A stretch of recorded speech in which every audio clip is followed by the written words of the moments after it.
Hey there, welcome to 10 Visits. This is visit number 2. And just wanted to say that, these are little snippets, little touchstones on the path to working with clients. There's really much more involved. I'm sure that you know that. But, my goal with this little video series is to give little helping hands and little reminders along the way for students who are presently in my class, people who might be already beginning their doula practice, and just would love some little reminders and pointers as to how to proceed with this process. So in visit 1, you were doing your interview, which was you showing up all fit and professional, enthusiastic, on time, professional, knowledgeable, to talk about yourself, your journey, more importantly, to hear about the client, her journey, her partner's journey, excuse me, the entire family's process around their decision to hire a doula.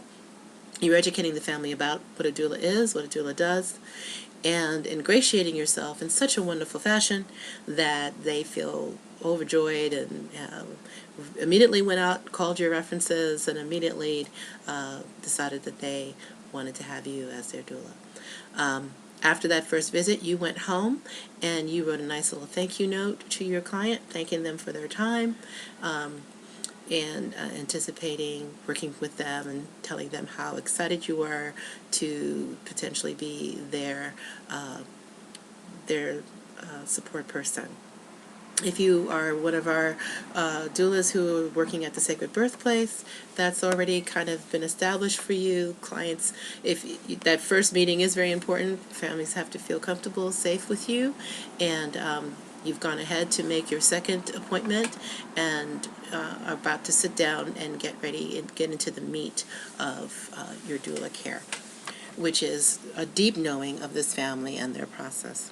So you, in the first visit, gave them your contract, which they have reviewed, they have signed. They are in visit 2 going to give you a copy of it for your records. They keep a copy for their records.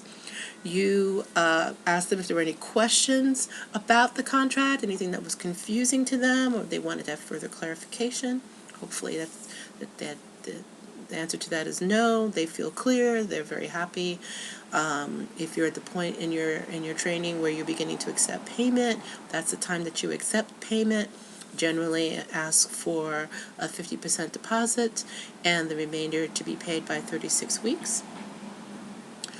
And from that point on, that legally they have hired you and you are their doula. One of the first things that I have come to do in my practice is to sit down and do with my clients a thorough intake.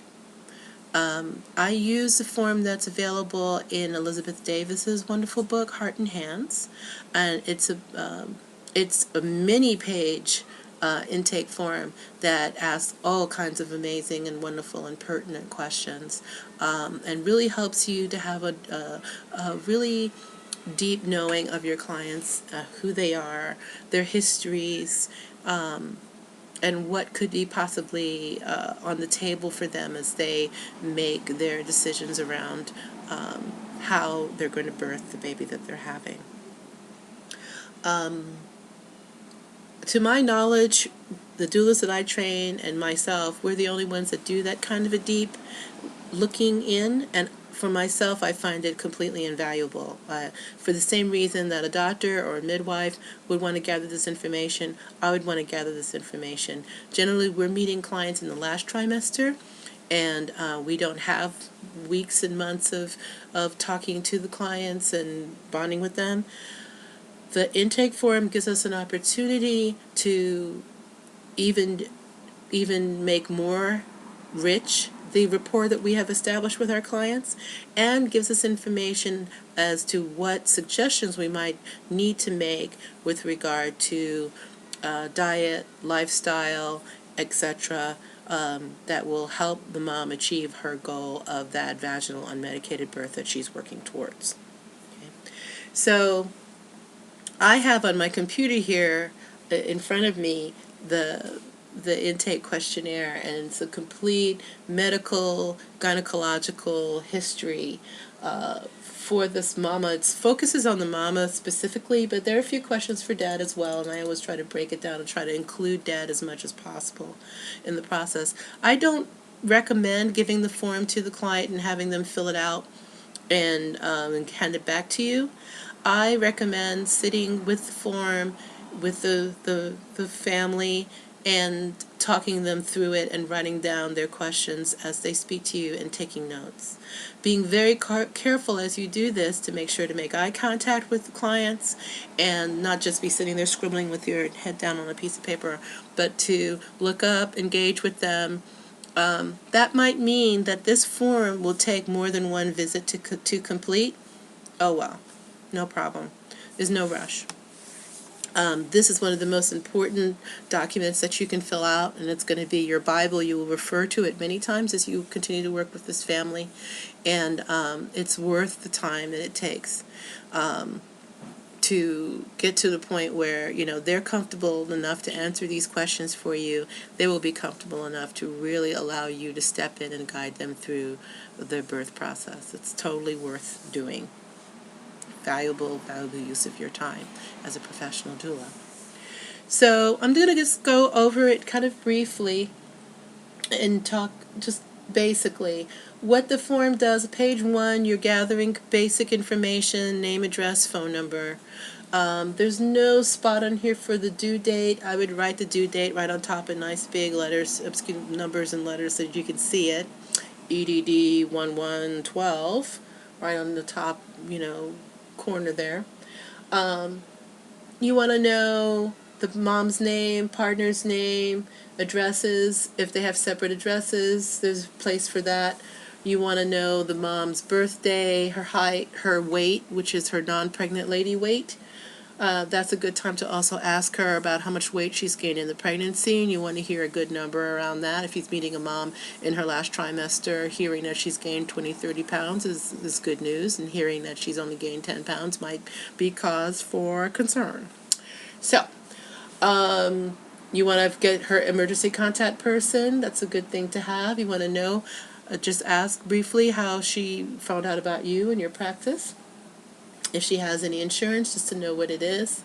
Have they chosen a pediatrician for their baby at this point? They most definitely needed to have been interviewing pediatricians and hopefully have chosen a person. You might want to ask them about that process, how they came by that recommendation, and what criteria made them choose the doctor that they chose. If they have not chosen a doctor, one of the roles that you can play as a community healthcare resource is to have shared with them folks that you might be aware of whose style of being a pediatrician matches the holistic attachment parenting approach that most doula clients are looking for in a doctor.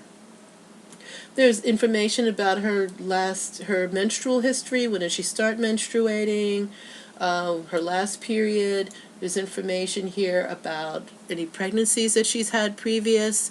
If a mom, if in answering any of these questions, some deep heart answer is given to you. Like if you ask a mom how many times she's been pregnant, and she says 2. And including the pregnancy that she's carrying at the moment, and there's not another child, then we want to be very careful, very kind, and ask, was this a miscarriage? And be wide open, heart wide open to hear what may be the story behind a miscarriage or an abortion. We want to be non-judgmental, we want to be compassionate, and we also want to be collecting information about how was that experience weathered. So if a mom has a miscarriage, what healing things did she participate in to help her move from that step to here? Did she seek therapy? Did she go to her minister? What steps did she take to heal that so that now she's in a space to not be grieving while she's carrying this new child, or have unfinished business from, say having had to make the decision to have an abortion with her first pregnancy. How has she cleared that energy now so that this baby can come through her?